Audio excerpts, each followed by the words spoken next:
முத்தி பூர்ணம் மெய்யாகவே சதிருகோங்கோடிகால மக்களிடத்திலும் உள்ள சர்வ மூலமந்திர நிரூபிக மகான்மேராய் ஓவான் சாலை ஆண்டவர்களை போது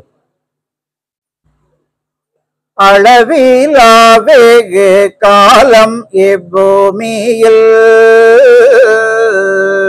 பழமையான போராதன பூர்வீகர் நிழல் போலும் பிரியாதனை ஆண்ட என்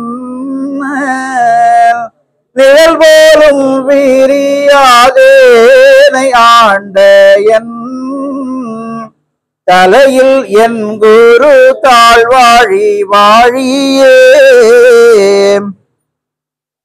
நமது குலதெய்வம் பிரம்ம பிரகாச மெய்வழிச்சாலை ஆண்டவர்களை நினைந்து பணிந்து போற்றி அந்த கரணங்கள் என்ற தலைப்பில் எனக்கு தெரிந்ததை புரிந்ததை உங்களோடு பகிர்ந்து கொள்கிறேன். இங்கு சிவகாசி வேதம் ஓதும் பாடசாலைக்கு திரண்டு வந்திருக்கும் அனைவருக்கும் நமஸ்காரம். நம்ம தெய்வம் அவர்கள் அறிவுரை பாடத்துல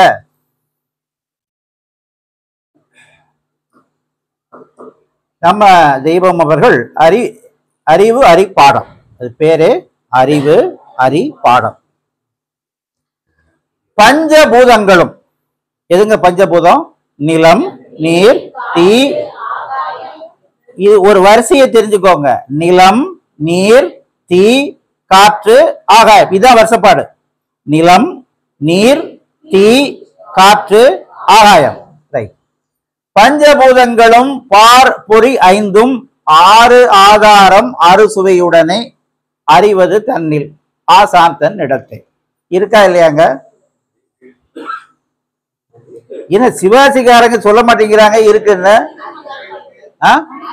அறிவுரை இருக்குல்ல? ரைட். அறிவுரை பாடத்துல பஞ்சபூதங்களும் பார்பொறி ஐந்தும் ஆறு ஆதாரம் அரிசுவையுடனே அறிவது தன்னில் ஆசாந்தன் இடத்தை. ரைட். இப்போ பஞ்சபூதங்கள் நிலம், நீர், தீ, காற்று, ஆகாயம் இந்த தேகத்துல இருக்கு. ரைட். நமக்குள்ள இருக்கின்ற 4 தேகங்கள்ல இந்த தூலத்தில் கலந்து இருக்கு. அடுத்து இருக்கின்ற ஜீவதேகம், அதிலும் இந்த பஞ்சபூதங்கள் 5 கலந்திருக்கு. காரணத்துல இருக்கான்னு எனக்கு தெரியலன்னா சொல்லிடுவேன். தெரிஞ்சாத்தானே சொல்லுங்க. மகா காரண தேகம் என்று இருக்கின்ற அந்த சிவதேகத்திலும் இந்த 5 பூதங்கள் கலந்திருக்கு. அதனாலதான் பேரு, மந்திரம் பேர் என்னங்க? நமசிவாய. பஞ்சாட்சர மந்திரம் 5. ஓம் எல்லாம் இல்ல, நமசிவாய, அதான் 5. இப்போ நாம ஜீவதேகம் ரொம்ப எளிமையா அதுக்கு விளக்கம் கொடுக்கறாங்க. நினைவு என்ன பெற்றது ஜீவதேகம். இந்த நினைவுல நிறைய நினைவு இருக்கு. நம்ம கட்டுப்பாட்டுல இருக்கிறது என்னன்னா புற நினைவு. நமக்கு நம்ம நினைவு எல்லாம் கண்ணில் என்ன பார்க்கிறோமோ அதுதான் நம்ம நினைவுல பதிஞ்சிருக்கும். விமானம் அப்படின்னா நமக்கு தெரியும். வேதத்துல உமா பட்சியின் நோக்கு உமாவே அறிவு மலால்னா, எனக்கு உமா பட்சினா எப்படி இருக்குன்னு தெரியல. உமா பட்சின்னா எப்படி இருக்குன்னு தெரியல. அது அரூபமானது தெரியல, நாம பார்க்கல. அதுக்கு ஒரு வடிவம் கொடுத்து இதுதான் உமா பட்சி அப்படின்னு படத்தை பார்த்தா ஓ இப்படித்தான் இருக்கும் போல இருக்கு அப்படின்னு நாம தெரிஞ்சுக்கலாம். அப்ப இந்த ஜீவன் என்பது நம்முடைய கட்டுப்பாட்டுல இருக்கிற இந்த ஜீவனானது புற நினைவாக இருக்கு. இது ஆகாயத்தினுடைய அம்சம். புற நினைவு ஆகாயத்தின் அம்சம். இந்த அந்தகரணங்கள் என்பது இந்த ஜீவனானது ஆகாயம் தவிர மீதி என்னங்க இருக்கு? நிலம், நீர், தீ, காற்று. இந்த 4ஓட சேரும் பொழுது அதனுடைய குணங்கள் தன்மைகள் வேறு வேறு ஆகுது. இப்ப தண்ணீர் இருக்கு, எல்லாருக்கும் தெரியும். தண்ணீர் இருக்கு, சாதா தண்ணீர் இருக்கு. கொதிக்க வச்சா சுடும், சுடுநீர், கொதி நீர். வேற என்னங்க பேர் உங்க ஊர்ல? வெந்நீர் தொட்டா சுடும். சரி. ஃப்ரிட்ஜில் வச்சா என்ன வாட்டர்? Ice water. அப்ப ஐஸ் வாட்டர். ரைட். தண்ணியை கொதிக்க வச்சா வர்ற ஆவி நீராவி. ரைட். அப்படியே ஃப்ரீசர்ல தூக்கி வச்சா ஐஸ் கட்டி. ஐஸ் கட்டி வந்து திடப்பொருள், நீராவி, ஆவி. ஒரே பொருள் தான். ஒரே தண்ணிய எடுத்து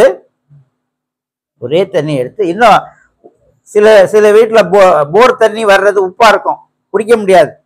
அதே தண்ணி ஃபில்டர்ல ஓடி வந்துச்சுன்னா குடிக்கிற அளவுக்கு குடிநீர் ஆயிரும். சரிங்களா? ஒரே தண்ணி தான். அப்ப இதே தாங்க, ஒரே பொருள், வெவ்வேறு குணங்கள். ரொம்ப சூடா இருக்கிற தண்ணியை போய் குடிக்க முடியுமா? வாயெல்லாம் புண்ணாக்கிரும். இதேதான் இந்த ஜீவனானது, அந்த கரணங்கள் என்பது 4 நம்ம தேகத்துல 4 நிலையில இருக்கு. சரிங்களா? அதுல மனம் என்பது காற்றின் அம்சம். காற்றின் அம்சம். அதுதான் பாய் மனம், பேய் மனங்கிறோம். பேய்னா அங்க இங்க அலையிறத பேய்.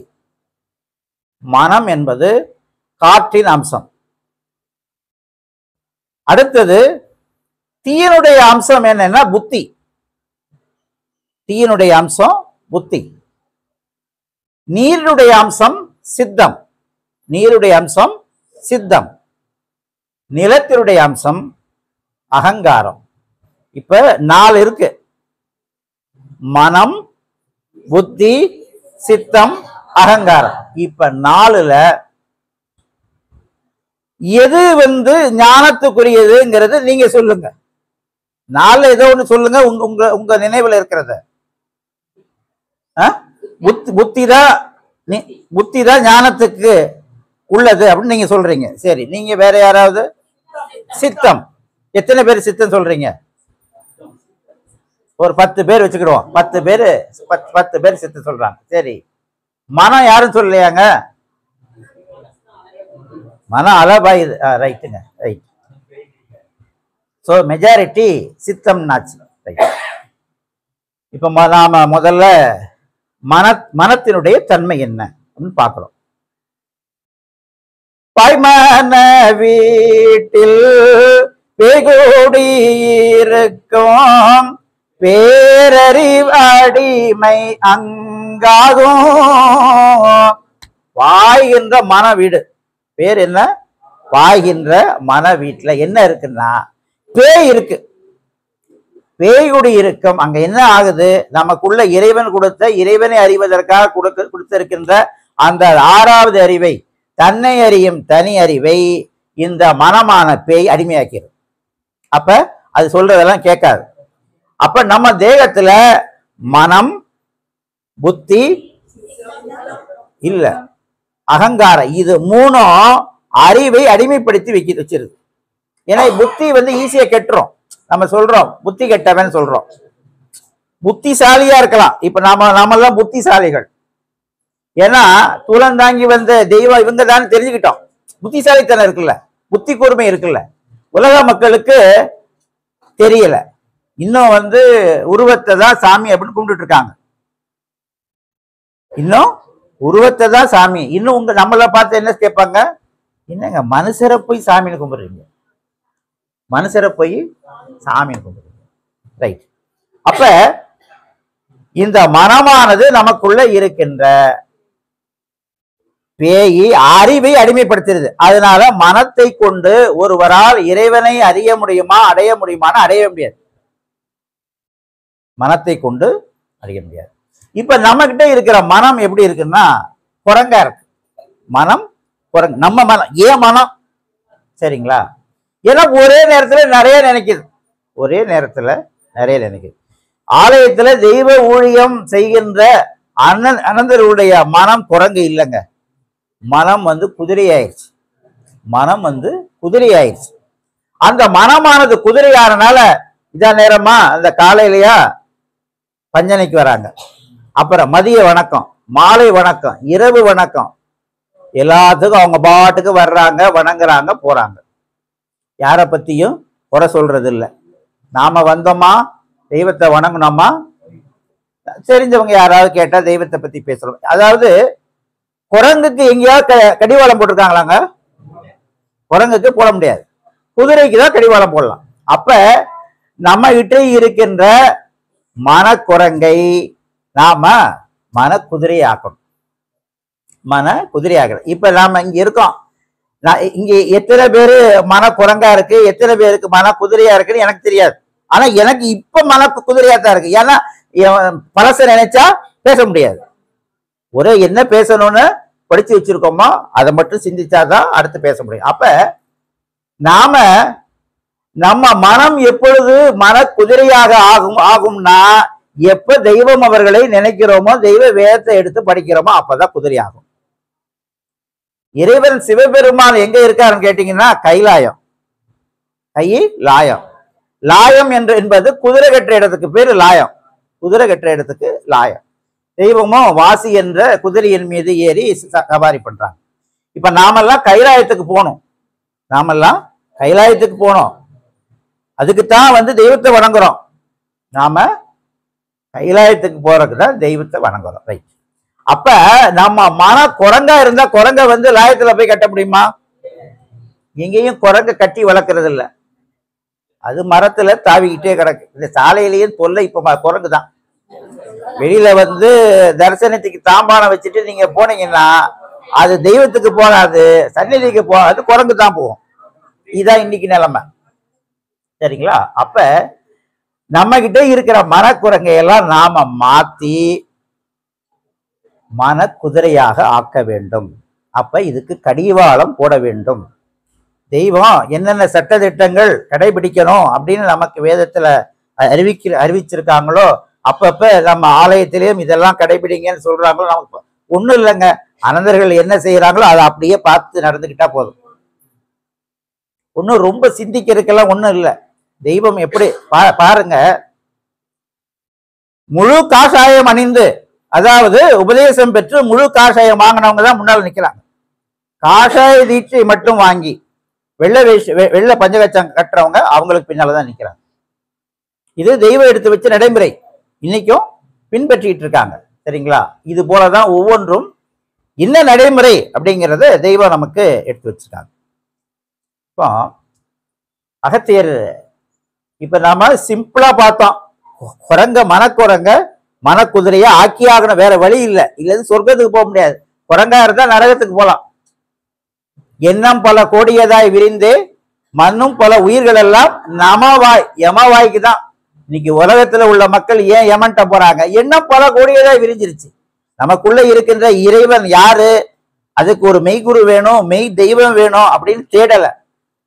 ஏதோ எங்க தாத்தா பாட்டம் போட்டேன், இந்த சாமி தான் கும்பிட்டாங்க, நான் அதுதான் கும்பிடுவேன் அப்படி இருக்காங்க. அப்ப நமக்கு நிஜமான தெய்வம் இதான் வழி. வழி என்பார் வழி வேறு இல்லை, மெய் வழி ஒன்றே, வழியே. அப்ப நாம் மனக்குரங்க வச்சுக்க கூடாது. குரங்கையெல்லாம் குதிரையாக நாம தான் மாத்தணும், வேற ஆளா மாத்த முடியாது. அதுக்குதான் நம்ம தெய்வமுடைய அவர்களுடைய வேதங்கள் இருக்கு. வேதத்தை படிக்க குரங்கெல்லாம் குதிரை ஆயிரும். அகத்தியர் பிரான் ஒரு பாடல்ல மனமது செம்மையானால் மந்திரம் செபிக்க வேண்டாம். ஈஸியா சொல்றார். மனமது செம்மையானால் மந்திரம் செபிக்க வேண்டாம். ரைட். நமக்கு மனம் என்னைக்காவது செம்மையாகுமா? அப்ப அதையே மாத்தி போடணும். மனமது செம்மையாக மந்திரம் ஜெபிக்க வேண்டும். நம்ம வேலை என்ன?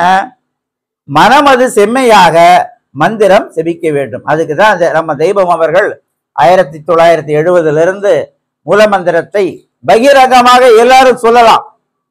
அதுக்கு முன்னால வரைக்கும் ஒரு மூத்த பிறவியர் சொல்லி கொடுத்துதான் மூலமந்திரம் சொல்லணும். அதுவும் எல்லாத்துக்கும் கேட்காத அளவுக்கு மூலமந்திரத்தை இந்த ரகசியமா வச்சிருந்தாங்க, மற்றவங்களுக்கு தெரியாத அளவுக்கு. தெய்வம் 1970 பகிரங்கமாக. அப்ப உருத்திரனை அச்சுறுத்தும் வாழ் மூலமந்திரம். எப்படின்னா உருத்திரனை அச்சுறுத்தும் வாழ் மூலமந்திரம். தெய்வம் அவர்கள் அருளிய மூலமந்திரம் ஒண்ணு போதுங்க, எமட்ட இருந்து தப்பி தெய்வத்தை அடையலாம். அப்ப நாம மூலமந்திரத்தை ஜெபிக்க இந்த மனத்துல இருக்கின்ற அசுத்த ஆவியெல்லாம் வெளியே போகும், சுத்த ஆவியெல்லாம் உள்ளே வரும். நமக்கு வீசராணிகி தவம் என்று காலையில எழுந்த உடனே 16 தடவை மூலமந்திரம் சொல்லு. இரவு படுக்கிறதுக்கு முன்னால 16 தடவை மூலமந்திரம் சொல்லு. இதுதான் வீசராணி தவம் எடுத்து வச்சிருக்காங்க. ரொம்ப ஈஸி தான். 16 தானே, ரொம்ப இல்லை, இந்த விரலுக்குள்ளே இருக்கு. 10 விரலுக்குள்ள 16 எண்ணிடலாம். என்ன முடியுமா? முடியாதாங்க? முடியும். ஒருத்தங்க சொன்னாங்க, நான் 108 தடவை மூலமந்திரம் சொன்னேன், 1008 தடவை மூலமந்திரம் சொன்னேன் அப்படின்னு சொன்னாங்க. எனக்கு அப்பதான் தோணுச்சு, இவங்க மூலமந்திரத்தை சொன்னாங்களா நம்பரை சொன்னாங்களா? எங்க 16 தடவை காலையில இரவு, இதுக்குத்தான் எண்ணிக்கை. எனக்கு மினிமமாவது அதை சொல்லு, மினிமமாவது ஒரு 16 தடவை சொல்லு அப்படின்னு தான் ஒரு நம்பர் எடுத்து வைக்கிறாங்க. இதுக்கப்புறமெல்லாம் மூலமந்திரம் சொல்லும் போது எண்ணக்கூடாது. எண்ணம் தெய்வத்துக்கிட்ட இருக்கணும். எண்ணம் எண்ணிக்கையில் இருக்க வேண்டும், தெய்வ எண்ணத்தில் இருக்கணும். 1 2 3 4 இதுல இருக்கக்கூடாது. அது தேவையே இல்லை. சரிங்களா? இதெல்லாம் இந்த புதுசா வர்றவங்க, இன்னும் பழைய சில பேர் எல்லாம் மணி உருட்டுற கோஷ்டிகள்லாம் இருக்கு. மூலமந்திரம் சொல்றதுக்கு ஒன்னொன்னுக்கும் உருட்டுவாங்க. அதெல்லாம் தவறு. இங்க ஆலயத்துல என்ன எடுத்து வச்சிருக்காங்க? மூலமந்திரத்தை நாவில் ஒட்ட வைத்துக்கொள். அப்ப நாவில் ஒட்ட வைத்துக்கொள்ளலாம், எப்பொழுதும் சொல்லுவதற்குத்தான் மூலமந்திரம். அதை விட்டுவிட்டு எண்ணிக்கைக்கு முக்கியத்துவம் கொடுக்க கூடாது, தெய்வ எண்ணத்திற்கு முக்கியத்துவம் கொடுக்கணும். அப்ப நாம மனமது நம்ம எப்ப வரைக்கும்? அடக்கமாற வரைக்கும். நமக்கு எப்பங்க மனம் செம்மையாகணும்? அடக்கமாற வரைக்கும் தான். அது வரைக்கும் நம்ம மனம் பலதை நினைக்கதான் செய்ய. வேற என்ன பண்றது? நினைக்கிற அளவுக்கு சூழ்நிலைகள் நிறையவே இருக்கு. அப்ப மனம் என்றதில் நாம மனக்குரங்கை மனக்குதிரையாக ஆக்க வேண்டும். கடிவாளம் வேணும் மனத்துக்கு, இல்லது நம்மள நரகத்தில் தள்ளிவிடும். மனக்குதிரையாக ஆக்கி நாம தெய்வ நினைவாகவே, தெய்வம் இட்ட சட்டதிட்டங்கள் கட்டளைகளின் பிரகாரம் நாம நடந்தாத்தான் கைலாயம் செல்ல முடியும். சரி, இந்த புத்தியை பத்தி சொல்லும்னா,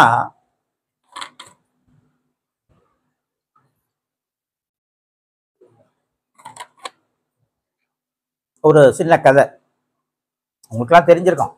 ரத்னாகர் அப்படின்னு ஒரு வழிப்பறி திருடர். காட்டுக்குள்ள யாரு வந்தாலும் இருக்கிறதெல்லாம் பிடிங்கிட்டு போயிடுவான். அப்போ ஒரு முனிவர் வர்றார். முனிவர்கிட்ட என்னங்க இருக்கும்? அவர்கிட்ட கமண்டலம் வெள்ளியில வச்சிருக்கார். எப்படினாலும் எந்த ராஜா கிட்டையும் குடியாருனா ஒரு கமண்டலம் செஞ்சு குடியாலும் எந்த ராஜானாலும் செஞ்சு கொடுத்துருவார். கமண்டலம் வெள்ளியில இருக்க, நிப்பாது இல்லு கொடு, நிப்பாட்டிட்டான். அவரு, சரிப்பா நீ திருடுற, இது பாவம், பெரிய பாவம். நீ போய் இந்த திருட்டுல வந்த பொருளை வச்சுதான் உன் குடும்பம் வாழுது, இதனால உனக்கு பாவம் சேருது. இந்த பாவத்தை உன் குடும்பத்தார் அவங்களும் பகிர்ந்துக்கிறாங்களா அப்படின்னு கேட்டு வா, அது வரைக்கும் நான் இங்கதான் இருக்கேன் அப்படின்னு சொல்றாரு. இவன் போய் பெற்றோர்கிட்ட முதல்ல கேட்கறான், இந்த மாதிரி பாவம் செஞ்சுதான் உங்களுக்கு எல்லாம் சாப்பாடு போடுறேன், நீங்க அந்த பாவத்திலையும் கொஞ்சம் வாங்கிக்கிறீங்களா?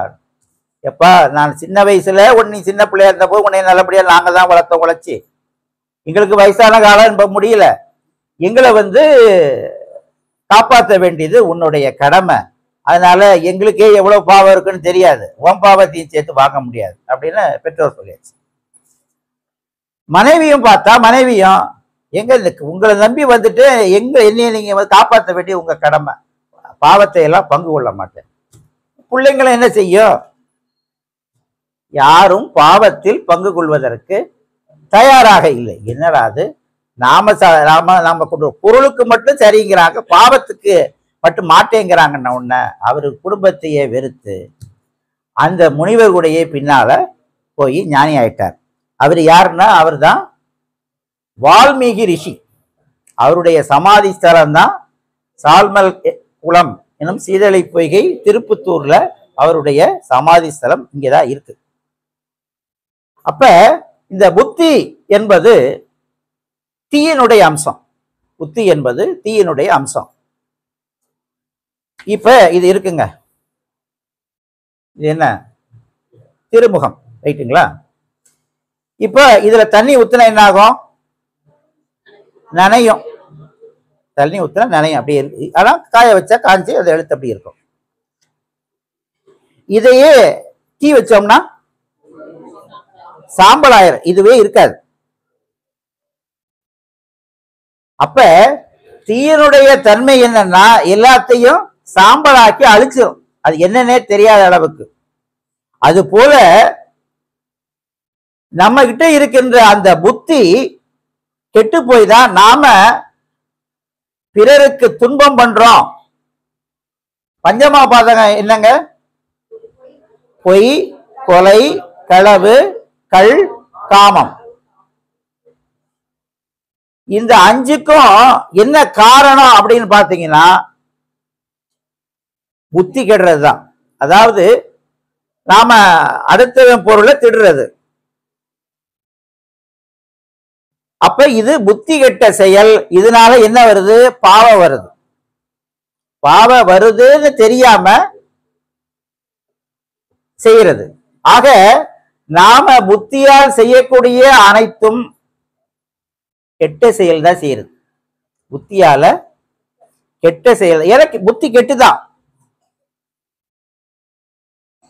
அதற்குத்தான் பஞ்சமா பாதகங்கள் செய்யாதே.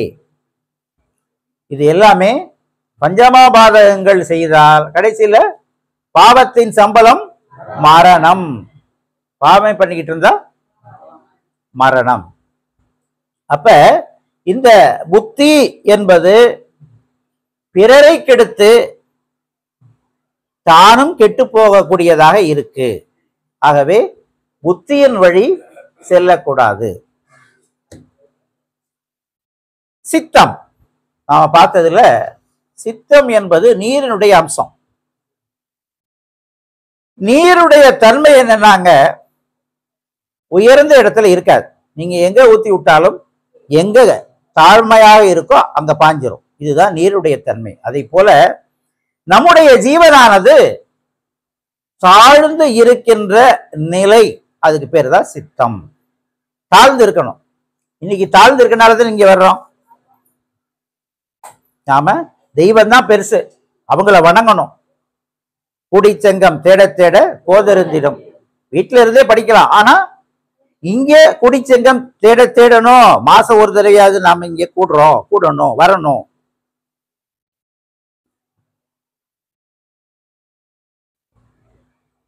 அவை பிராட்டியார் அவர்கள் சத்தத்தினுள்ளே சதாசிவம் காட்டி சித்தத்தினுள்ளே சிவலிங்கம் காட்டி. எங்க சிவலிங்கத்தை காமிக்க முடியும்? சித்தத்துக்குள்ளதான் போய் காமிக்க முடியும். அப்ப சித்தர்கள்லாம் யாரு? சித்தத்தினுள்ளே சிவலிங்கத்தை தரிசித்தவர்கள் சித்தர்கள். முத்தி நெறி அறியாத மூர்க்கரோடு முயல்வேனை பக்தி நெறி அறிவித்து பழவினைகள் பாரும் வண்ணம் சித்தமலம் அறிவித்து சிவமாக்கி எனையாண்ட அத்தன் என கருளியவாரார் பெறுவார் அச்சோவே. முத்தினேறி அறியாத மூர்க்கரோடு முயல்வேனை பத்தினேறி அறிவித்து பழவினைகள் பாரும் வண்ணம் சித்த மலம் அறிவித்து. சித்தத்துல இருக்கின்ற மலத்தை அறுத்தா இல்லாமல் ஆக்கினால் சிவமாக்கலாம். அப்ப சித்தர்கள் எல்லோரும் சித்தமலம் அறிவித்து சிவமாக ஆனவர்கள் சித்தர்கள்.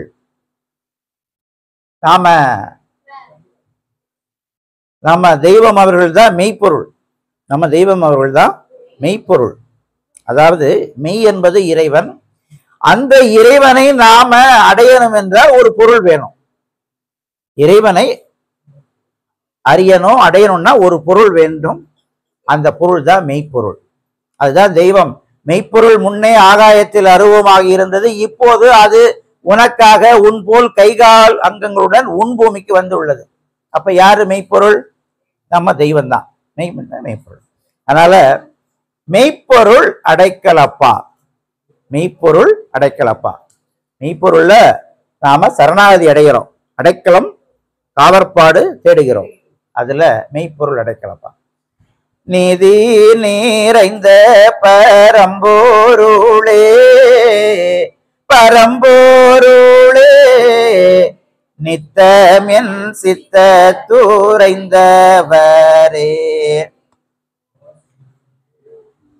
நீதி நிறைந்த பரம்பொருள்.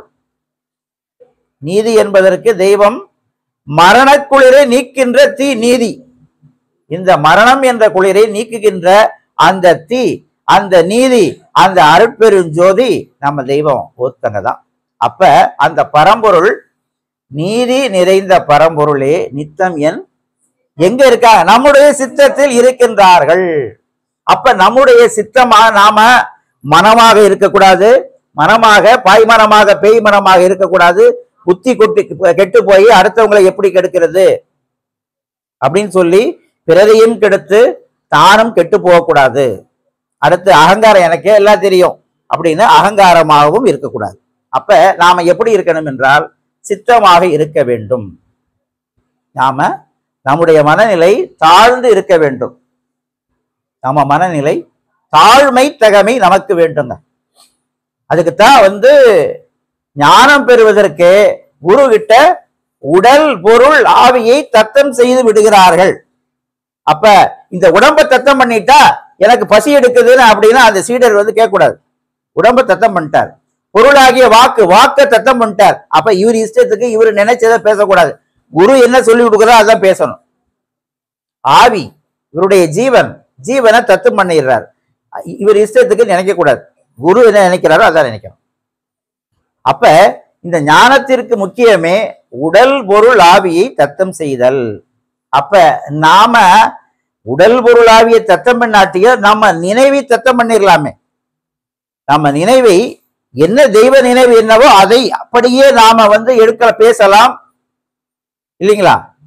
நம்முடைய மனம் போன போக்குல பேசாம தெய்வம் வேதத்தில் என்ன அருள் இருக்காங்க, அதுல நமக்கு என்ன புரியுது, அது அப்படியே பேசலாம்ல. ரொம்ப ஈஸி. அப்ப இந்த சித்தம் என்பது அது தாழ்ந்து அறிவுக்கு அடிமையாக இருக்கின்றது. சரி, இப்ப நாம ஆலயத்துல பாவ மன்னிப்பு திருவசனம் ஓடுன போதே சின்முத்திரையில் இருக்க சொன்னாங்க. அந்த சின்முத்திரை சொல்றதே இந்த பாடல்ல கூட ஒண்ணு வருது. பெருவிரல் வருது, திடீர்னு மறந்து போச்சு. சொல்லுங்க பாட்டு. பெருவிரல் பாடல்ல வரும். சரி, அந்த சின்முத்திரை என்ன அப்படின்னா இது உடல். இல்ல, பெருவிரல் பெருவிரல்னு வரும். என்ன ஸ்டார்டிங்? நாட்டம் பெருவிரல்னு பாடல்ல ஒண்ணு வரும். சில பேர் நாட்டம் பெருவிரல்னு இப்படி வச்சுக்கிட்டு இதையே பார்த்துட்டு இருக்காங்க. பெருவிரல்ல நாட்டம் இருக்கணும்னா பெருவிரல்ல வச்சுக்கிட்டு இதையே பாரு. பெருவிரல் என்பது அகமியத்துல பரமாத்மாவை குறிக்கும். அதுக்குதான் பாவ மன்னிப்பு ஓதும் பொழுது இல்ல, இது நாட்டம் பெருவிரலில் முடியும். இது ஆணவம், கண்மம், மாயை அப்படிங்கிற மும்மலத்தை விட்டு இதுதான் ஜீவாத்மா, இதுதான் ஜீவாத்மா, இதுதான் பரமாத்மா. இந்த ஜீவாத்மாவானது பரமாத்மா அடி பணியணும். இப்படி வைக்கிறது இல்லை, இதனுடைய அடி, பெரு விரலினுடைய அடி, இதுதான் சின்முத்திரை.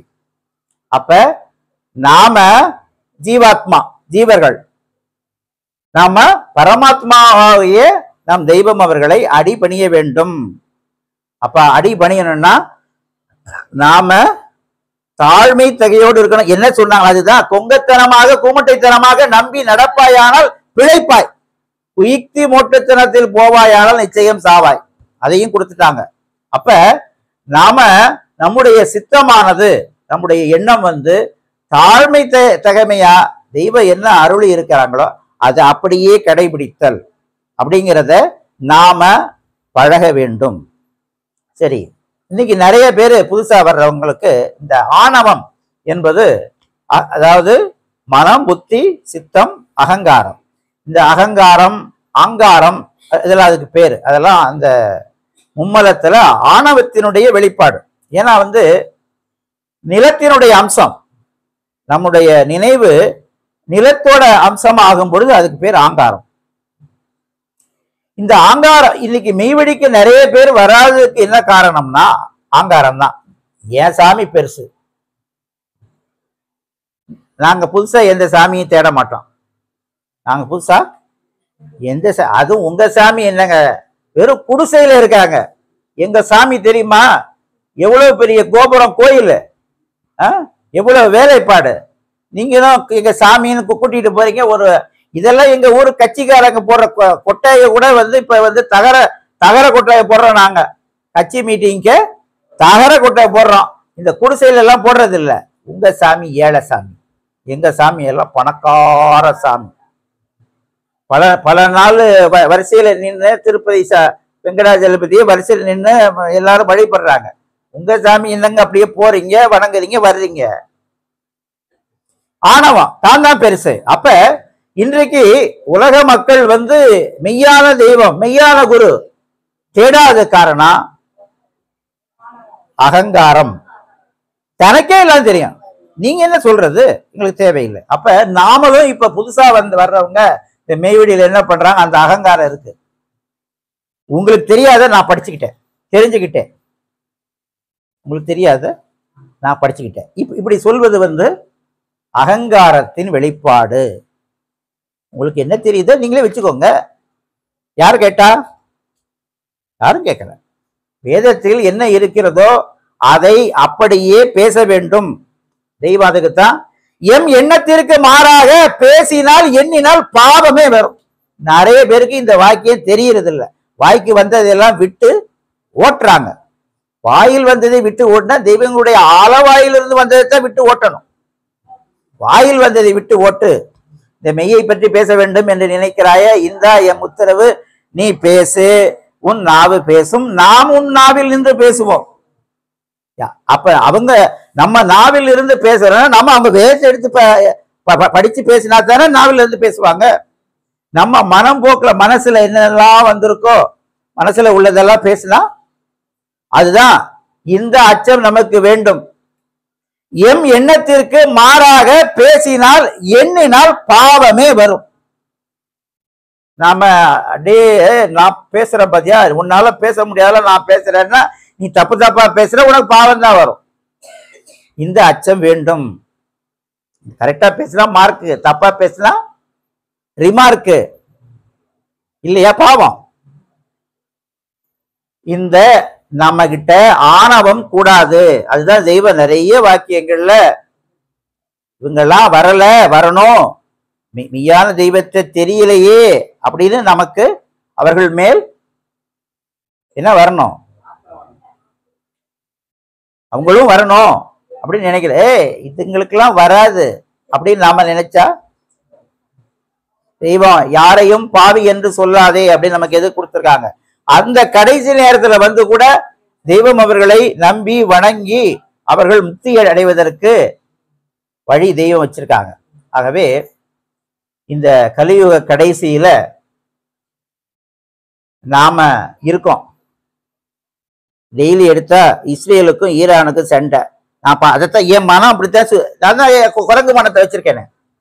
என்னையா சண்டை, இது உலக யுத்தமா ஆகுமா ஆகாதா? அது போல அங்க பக்கம் யுக்ரைனுக்கு ரஷ்யாவுக்கு சண்டை போட்டுக்கிட்டே இருக்கான்.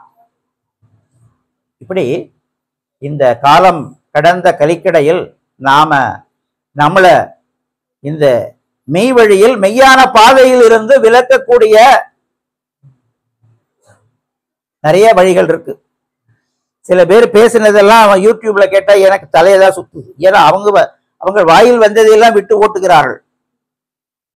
வாயில் வந்ததையெல்லாம் விட்டு ஓட்டுகிறார்கள். ஒருத்தர் சொல்றாரு, நீ அதை தெரியணும் இதை தெரியணும் அப்பதான் முக்தின்னு. வேதத்துல ஒரு இடத்துல கூட அப்படி சொல்லப்படவில்லை. முக்திக்கு மூலம் ஆசானின் இரக்கம். இன்னைக்கு ஏன் பேசுற, அவங்க இரக்கம் வரணும். இங்க ஒரு 50 ஜீவர்கள் இருக்கீங்க, நம்ம எடுத்து பேசுறத வச்சு உங்களுக்கு ஒரு புது விளக்கம், ஒரு புது மகிழ்ச்சி. இதற்குத்தான் அங்கிருந்து வர்றோம். எனக்கு தெரிஞ்சதை உங்களுக்கு ஏன் நான் சொல்லணும் அப்படின்னு நினைச்சா வர வேண்டியதே இல்லை. ஆனா எல்லாமே நம்ம தெய்வம் அவர்கள் கொடுத்திருக்கின்ற அருள் வர்ஷிப்பு. இன்னைக்கு நான் பேசுறேன்னா என்னுடைய சொந்த முயற்சி இல்லை, தெய்வ அருள். அப்ப இது என்னோடது இல்லை, தெய்வம் கொடுத்தது. தெய்வம் கொடுத்தத எனக்கு சொர்க்கம் கொடுக்க போறாங்க, நான் கைலாயத்துக்கு போகணும். அப்ப அவர்கள் பெருமையை பேசணும். அப்ப எப்படி பேசினால் நீங்களும் கரெக்டான வழியில இருப்பீங்க? உள்ளதை உள்ளபடி உரைத்தல், இருக்கிறதை இருக்கிற மாதிரி சொல்லணும். ஆகவே நீங்க நம்ம வேதத்துல இருக்கிறத படிச்சு புரியுதோ புரியலையோ, பார்க்கடல் கேள்விப்பட்டிருக்கீங்களா? பார்க்கடல் கேள்விப்பட்டிருக்கீங்களா? பார்க்கடல் இருந்து என்ன கிடைக்கும்? அமுதம். பார்க்கடல் நீர் தத்துவம். நம்ம தேகத்துக்குள்ள பார்க்கடல் இருக்கு, அது நீர் தத்துவம். சித்தம் என்பது நீர் தத்துவம். பார்க்கடல் நாதத்தை அடிப்படையாக கொண்டது. ஏன்னா ஜீவனுக்கு மெய் உணர்ச்சி தைப்பது காது வழியாகத்தான். இதுங்க அப்ப அருகில் ஒவ்வொருவர்க்கும் தரும் வீணா விடை சுவை அருளமுதினை உண்டு பெருகிய குருகூலம். தெய்வங்களுடைய அருள் அமுதத்தை உண்டு நாம வளர்ந்துகிட்டு இருக்கோம். அப்ப நாம தெய்வ வேதம் முழுக்க அமுதம் தாங்க. தெய்வ வேதம் முழுக்க அமுதம். உங்களுக்கு புரிஞ்சு படிச்சாலும் அவங்க தவப்பலனை கொடுக்கறாங்க, புரியாம படிச்சாலும் தவப்பலனை கொடுக்கறாங்க. ஏன்னா அமுதம். அமுதம் சிந்தும் தமிழே கமழும் தென்றி செய்யாதே. அமுதம் சிந்தும் தமிழ் அங்கதான் இருக்கு. அப்ப நாம இந்த அந்த கரணங்களாக இருக்கின்ற அந்த மனம், புத்தி, சித்தம், அகங்காரம் என்ற நான்கில் அறிவை அடிமைப்படுத்தி இருக்கின்ற மனம், புத்தி, அகங்காரத்தை எல்லாம் நாம ஒடுக்கிவிட்டு நாம தெய்வ சித்தத்தின் வழியாக, தெய்வ சத்தத்தின் வழியாக, தெய்வம் அவர்களுடைய சந்தத்தின் வழியாக நாம் எல்லோரும் தெய்வம் அவர்களை தினம் பணிந்து போற்றி புகழ்ந்து மேலாம்பரமான 4ஆம் பதத்தை, பரமபதத்தை நாம் எல்லோரும் அடைவோமாக. முத்தி பேரரை தொடரும். நமஸ்காரம்.